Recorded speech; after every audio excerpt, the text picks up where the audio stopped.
Hello అండి, hi, welcome to Aparna's kitchen.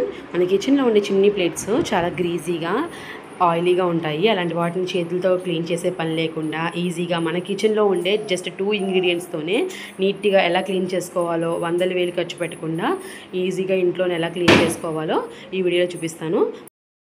First అయితే మన కిచెన్లో వాడుకునే చిమ్నీ ప్లేట్ సైజుని బట్టి ఒక టబ్ అనేది తీసుకోండి. టబ్ ఎలా ఉండాలి అంటే వాటర్ పోకుండా ఉండేటట్టుగా, అలాగే మన చిమ్నీ ప్లేట్ వేస్తే మునిగేటట్టుగా ఉండేలాగా ఒక టబ్ని తీసుకోండి. లేదంటే ఓవర్ నైట్ సోక్ చేసుకునేటట్టయితే కనుక నైట్ మన కిచెన్లో వర్క్ ఉండదు కాబట్టి షింక్లో అరేంజ్ చేసుకోవచ్చు. షింక్లో కూడా వాటర్ వెళ్ళకుండా అనేది మనం చూసుకోవాలి. ఎందుకంటే ప్లేట్ మొత్తం మునిగి వాటర్ ఉంటేనే కదా లోపల మురికంతా పోయేది.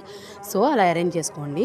ఒక టబ్ తీసుకొని అందులో 2 టేబుల్ స్పూన్స్ బరక సోడా కానీ, లేదంటే కనుక క్యాస్టిక్ సోడా కానీ, రెండిట్లో ఏదైనా పర్వాలేదు. 3 టేబుల్ స్పూన్స్ తీసుకోండి. దాంతోపాటు డిటర్జెంట్ లిక్విడ్, లేదంటే కనుక బట్టల సర్ఫ్ ఏదైనా పర్వాలేదు, ఒక 2 టేబుల్ స్పూన్స్ తీసుకోండి. మురికి ఎక్కువగా ఉందంటే కనుక సోడాని కొంచెం క్వాంటిటీ పెంచుకోండి. ఒక 5 టేబుల్ స్పూన్స్ దాకా వేసుకోండి. అలా వేసుకొని వేడి వేడి నీళ్ళని మనం అందులో పోయాలి. అలా పోసి నురగ వచ్చేదాకా ఉంచిన తర్వాత ప్లేట్ని అందులో ముంచేసి నానబెట్టుకొని ఉంచుకోవాలి. ఓవర్ నైట్ ఖచ్చితంగా నానబెట్టుకోవాలండి. లేదంటే కనుక మార్నింగ్ నానబెట్టుకొని ఈవినింగ్ క్లీన్ చేసుకోవచ్చు.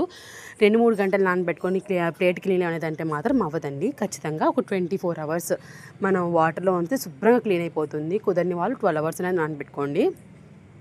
ఇలా నానబెట్టుకున్న తర్వాత మనకి వాటర్లో ప్లేట్కున్న డస్ట్ అంతా కూడా దానంతా అదే క్లీన్ అయిపోతుంది. ఇన్ కేస్ ఎక్కడైనా సరే కొద్దిగా ఉందంటే కనుక మనం వాడని టూత్ బ్రష్ ఉంటుంది కదా, దాంతో నాజిల్స్లో ఉన్న మొత్తం అంతా కూడా క్లీన్ చేసేసేయండి. వీడియోలో చూపిస్తున్నట్టుగా ఇలా క్లీన్ చేసుకుంటే సరిపోతుంది. అసలు దానంతా అదే మొత్తం వదిలిపోతుందండి. లేదంటే ఎక్కడైనా ఉంటే కనుక ఇలా క్లీన్ చేసుకోండి. ఇది కూడా కాదంటే మనకి సూపర్ మార్కెట్స్లో కానీ బయట షాప్స్లో కానీ డ్రైన్ క్లీనర్ ప్యాకెట్ అని ఇస్తారండి. షింకు క్లీన్ చేసుకునే ప్యాకెట్ అది. ఆ డ్రైన్ క్లీనర్ ప్యాకెట్ని ఇలాగే పౌడర్ వేసేసుకొని వేడి నీళ్ళు పోసుకొని అందులో ప్లేట్ ముంచేసి దాన్ని కూడా ఒక 12 అవర్స్ కానీ 24 అవర్స్ కానీ ఉంచేస్తే అది కూడా అలాగే క్లీన్ అయిపోతుందండి. చూసారు కదా వీడియోలో చూపిస్తున్నట్టుగా ఎంత నీట్గా క్లీన్ అయిపోయిందో. మనం చేతులు పెట్టి క్లీన్ చేసే పని లేకుండా ఈజీగా క్లీన్ అయిపోతుందండి. వీడియో నచ్చితే లైక్ చేసి, షేర్ చేసి, సబ్స్క్రైబ్ చేసుకోండి. మరిన్ని వీడియో కోసం మన ఛానల్ని ఫాలో అవుతూ ఉండండి. పక్కనున్న బెల్ ఐకాన్ కూడా యాక్టివేట్ చేసుకోండి.